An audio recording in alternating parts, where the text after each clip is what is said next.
Jeremy, do you ever feel like you get the short end of the stick in your relationship? Like I'm being treated unfairly? Yeah. Yeah, we should probably talk about that.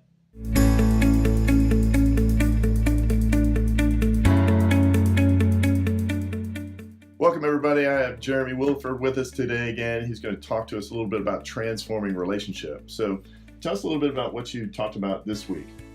Well, this week, one of the things we first identified is we looked at our children.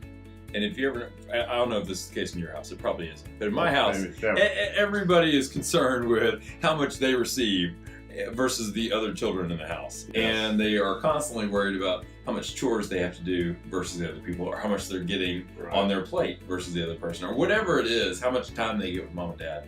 They're always worried about fairness. And it's so easy for us as parents to see, oh, well, it's not about fairness. It's not how that works.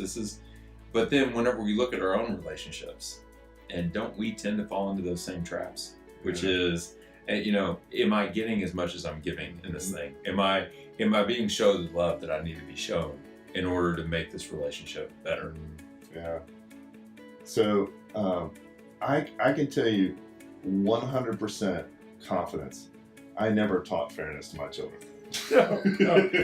So how is it that we learn this? I don't think my parents taught me fairness. So how do we learn this? It's just in our DNA. In fact, we called it the fairness DNA. It is this gene that we have in us that our kids have and that we have, which is, and it's just the temptation of this world, which is, am I getting what I deserve out of this? Am I being served in the way I need to be served? If it's not my community or my job or my spouse, or even for my kids, am I getting what I deserve in this deal? Oh, that's such a tough question, because it creeps up, doesn't it? It creeps up into our relationship, and it spoils it whenever we think about that.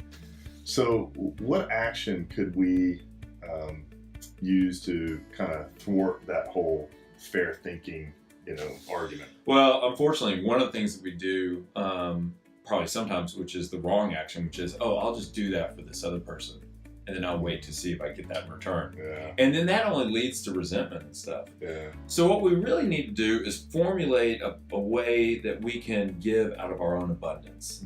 And what we talked about in class was, our ability to worship, our ability to feel love from our Father, to feel dignity, to feel respect, all these things that come from the Father that He wants to give to us. Right. If we're in true worship, we're going to experience that. And through that abundance of that love that we feel, we can give that away to our spouse. Yeah. But we have to be in that position that, like Jesus was in that position. Whenever Satan came to him and said, hey, the whole world can be yours. All you have to do is worship me. Everyone here can serve you instead of you serving them. But he was in such a place of abundance in his worship. He was able to give that away. Yeah. And he was able to instead of taking the devil's offer, he was able to say, no, I reject that. This is what I'm here to do. But we have to be in a place of abundance to give that away. Yeah. And is there something when you think about your worship, and not just in church, I know that's important, but is there something that for you personally that aids you in worship to get that abundance that Jesus received from the Father?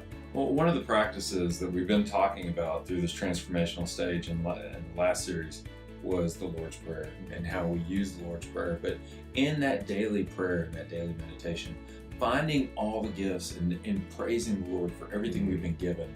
And you get to a point where you're like, oh my gosh, I'm so blessed. There's so many things here.